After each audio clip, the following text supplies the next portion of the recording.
The other thing I wanted to talk about tonight. So young men are struggling, and I, at this point, firmly believe that it is intentional. I firmly believe it is intentional, destroying young men's lives.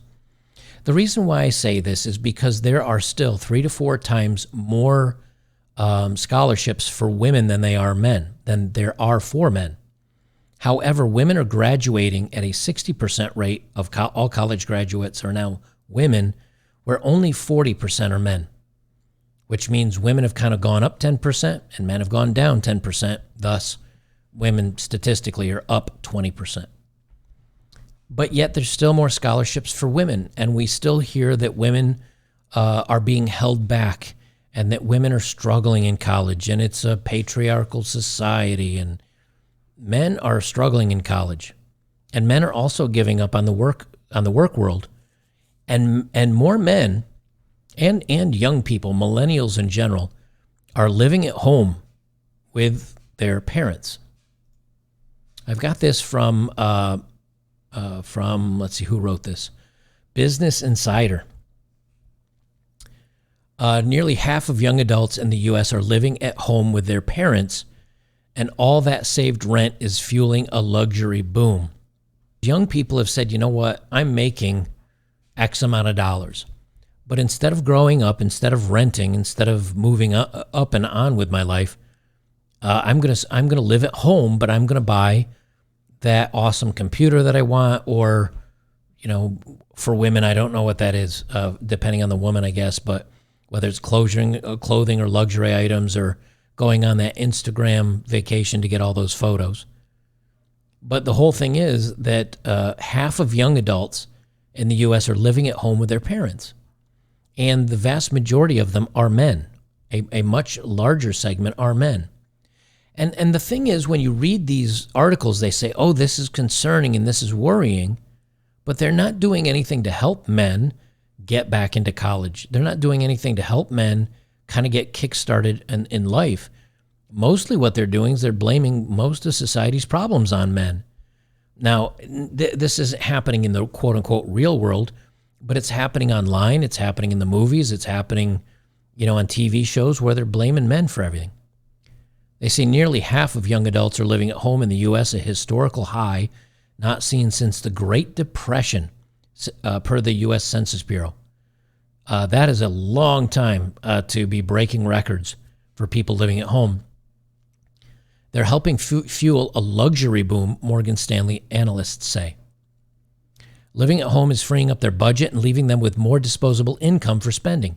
So they're not, and here's what's weird about this, right?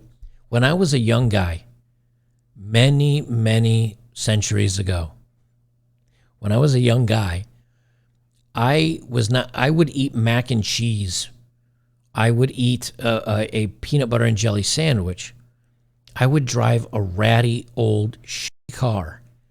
But as long as I had enough money to hang out with some friends, split an apartment with a couple of buddies of mine, and pay for my car, like my fuel, and to get around, I was happy. That allowed me to be free from my parents, free from whatever, and allow me to be on my own. And that's really what I wanted the most. But today, that's not what young people want the most. What they want is toys. They want status symbols. They want electronics. And they're fine living at home. And why are they okay living at home? Because they're not getting laid.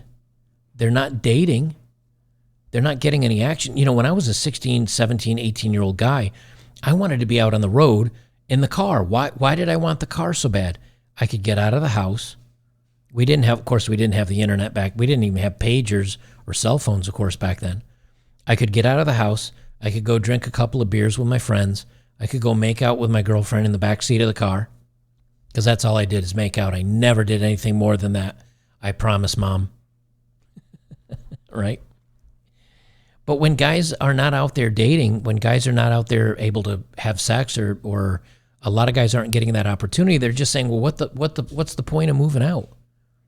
What's the point of moving on?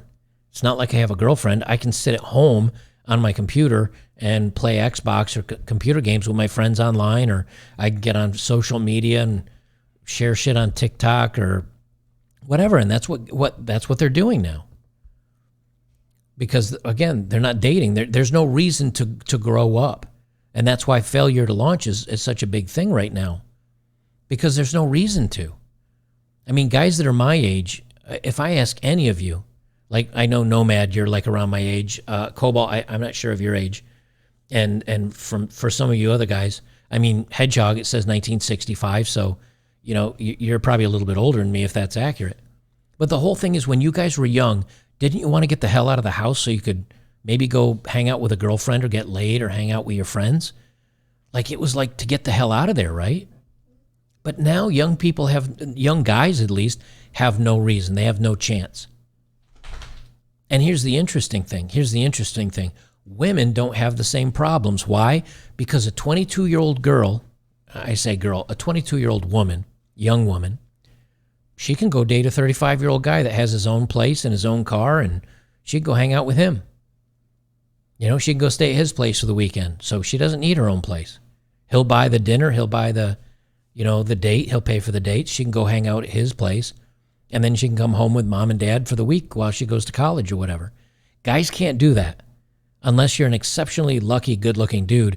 You're not going over to some 30-year-old's house where she picks you up, takes you to her place to shag and have fun for the weekend and drop you back off at the house. That's not happening. They say the analysts estimate that around 48% of young adults living with parents, they said it peaked. We're right now at 48%. It peaked at 49.5% around 2020. And they say, of course, partially to blame, I'm sure. They say, but that's great news for luxury retailers because savings on daily necessities like rent and groceries is freeing up disposable income for discretionary spending per a team of Morgan Stanley analysts led by Edward Aubin. I'll tell you something that's interesting, right? There's a mall here in Kentucky, and I was walking through a huge mall. Really, it's a really nice high-end mall.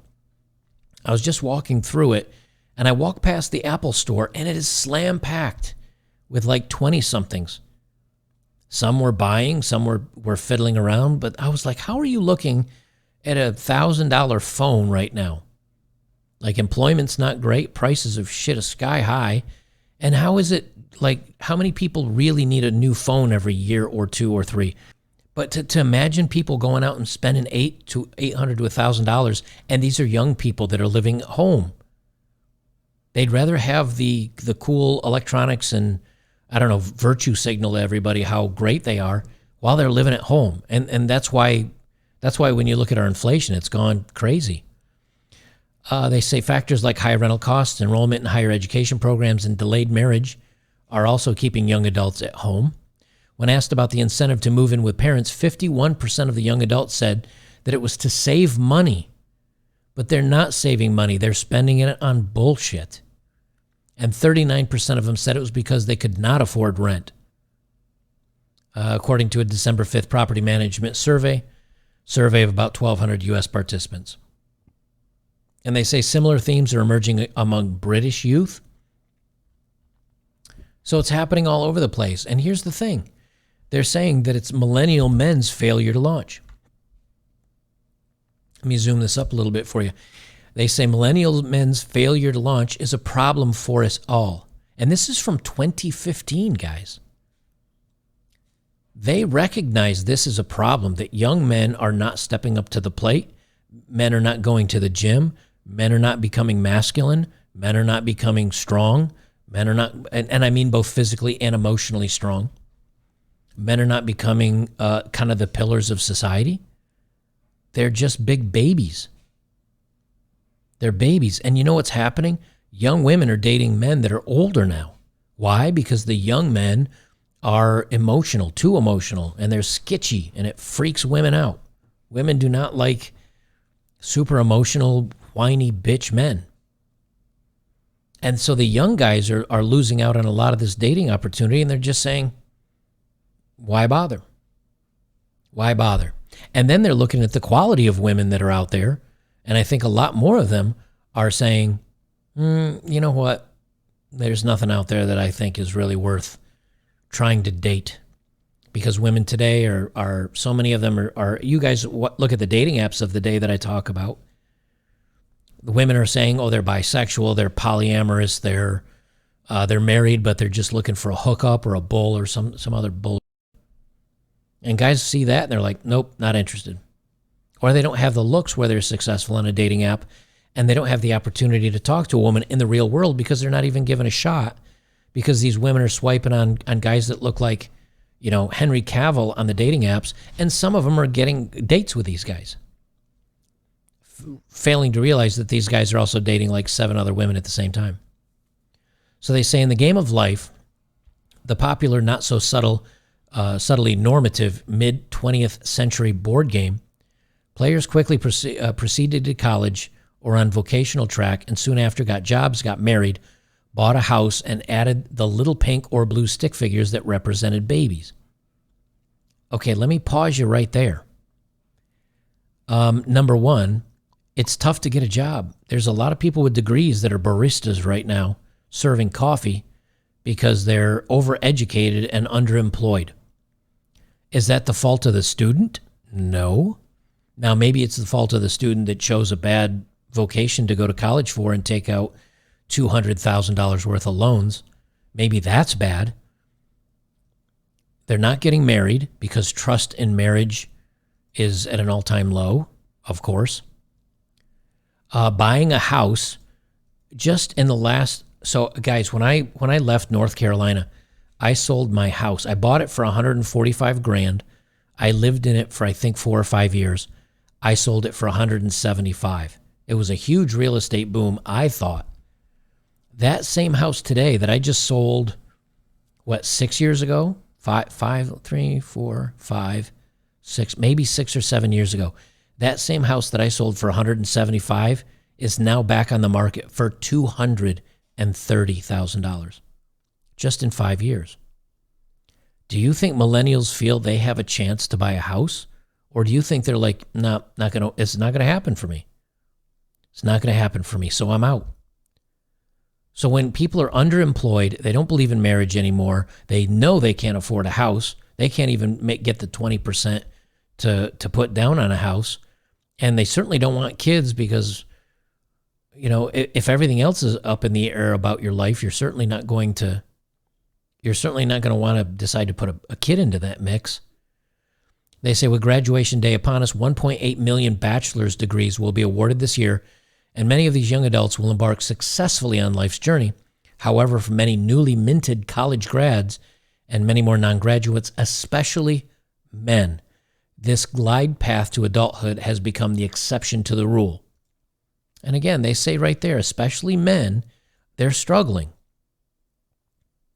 Have we heard all about this problem in the media and the news, social media? Do you feel the warm, loving embrace of society coming out for you saying, guys, you're struggling, let us help you get on your feet? Or instead, do we see movies like She-Hulk or TV shows like She-Hulk and series like The Ring of Thrones or Lord of Thrones or Bullshit of Thrones, all these other stuff, coming out with feminist writers saying men are bad, men are toxic, men are weak, men are unnecessary, men are part of the patriarchy and they need to go away. That's what we see, right? So it doesn't sound like they care very much. They said we've all heard of or had boomerang kids moving home with parents, but it is rarely discussed that young men are considerably more likely than young women to fall off the adult track. Sexism and gender pay gaps are still real. I got a button for that. I don't think so. I don't think so. I don't think so, sir. No, we've done study after study after study after study that shows that the pay gap isn't real. And here's the thing. If the pay gap was real, wouldn't women be the only ones hired because companies could get away with paying them 25% less? I'm not going to talk about the studies, but there's been so many scientific and data studies on this that the gap is really about 3 to 5%, and that's because men are usually more aggressive in asking for raises. That's it. And is sexism still exist? Yeah, to some degree, But, it's not that much anymore. You know why? Because if you sneeze wrong, you're going down to stand in front of Karen at the HR manager's office and you're sent to packing, especially if you're a white male, especially because they've even said as much. I've talked about the studies that they've done on that where businesses are like, yeah, we're just not looking for white men. They've said it. They say, anyway, but the real circumstances of a large and growing number of millennial generation men are troubling. Now, remember, guys, this is from 7 years ago. If it was troubling back then, aren't we kind of in crisis mode now? They say millennial men are faring especially poorly, says David Madland, economic policy director at the Center for American Progress and author of the new book, Hollowed Out, Why the Economy Doesn't Work Without a Strong Middle Class. Male unemployment is higher than female unemployment. Male labor force participation is lower than in prior generations. Their hourly wage is less than it was in the early 1970s. And male educational attainment is increasingly slipping behind women, which doesn't bode well for the future. They know this is a problem. But the only thing that I see, at least, is they don't care. Because what do we hear from our government, the education system? Again, social media, news media, the news. Women struggle. Women are being held back. Women can't do this. Women can't do that. Women can't do that. You don't hear anything about the young men struggling. But I'll tell you when this comes to fruition is when all of a sudden they don't find anybody to come pick up your garbage, because that's a very male job. When there's not enough mechanics to fix your car, when there's no roofers, when your air conditioning can't get fixed because there's no HVAC guys, when there's no plumbers, when there's no electricians. A couple of YouTubers, and you guys joke about Tim Pool being one of them. He's like, we wanted a 60 by 60 steel building, like a 3,600, is that right? Yeah, 3,600 square foot steel building built. He said we couldn't get anybody out there to pour the slab. That took forever. Then finally we got somebody. Then we got the steel building built, but there's no one to come out for insulation and run electric. And we're waiting 6 months for this and a permit for that.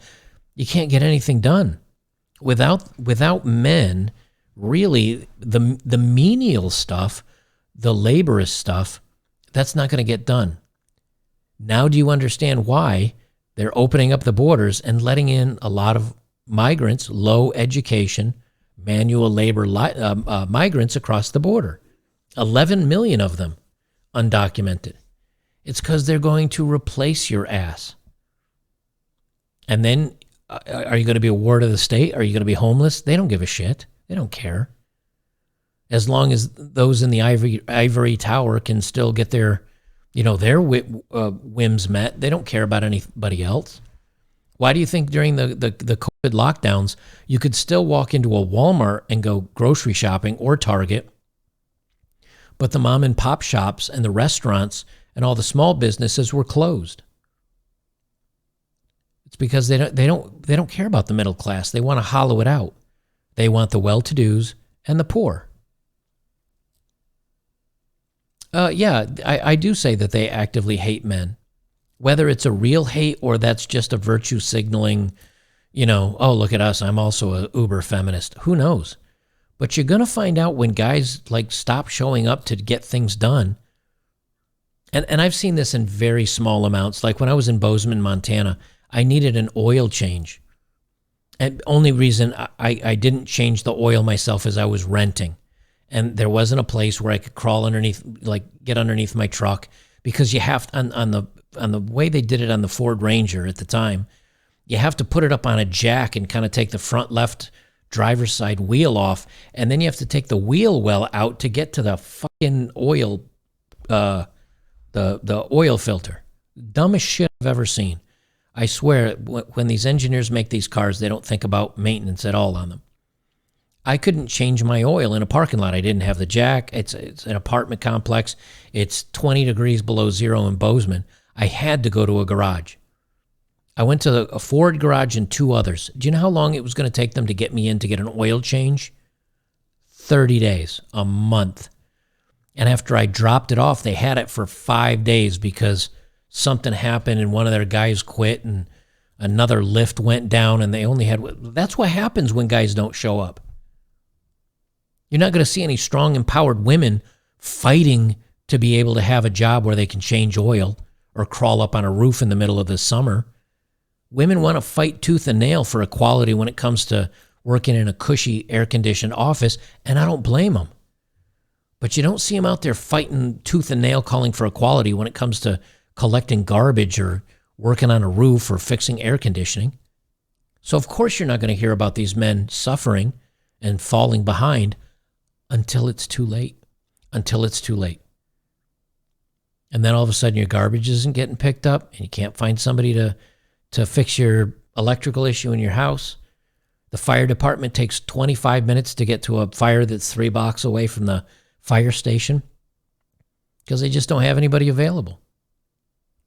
They say, according to the Pew Research Center and the Population Reference Bureau, 2 in 5 18 to 30-year-old men and 1 in 5 25 to 34-year-old men live in their parents' basements or their childhood bedrooms. So 2 in 5, that's 40%. Tries sent $1. Thanks, man. I'm going to go on vacation 2 weeks. I work with prominently women. I fix everything there, and they're going to feel it during my vacation. Yeah, they are. Matter of fact, if I were you, go in there and tighten everything as tight as you can. Go into the bathroom and crank those, the water faucet nozzles to the point where they're going to break. Just tighten that down. Go get every jar in the fridge and just, run it under a little hot water to expand it a little bit, and then get a towel on the top of that bitch and crank it as tight as you can. Then put it back in the fridge so that metal comes back down to, right? Tightens back up a little bit. They'll need a sledgehammer to open those bitches. Do that on everything. When you flush the toilet and the water fills up the tank, right?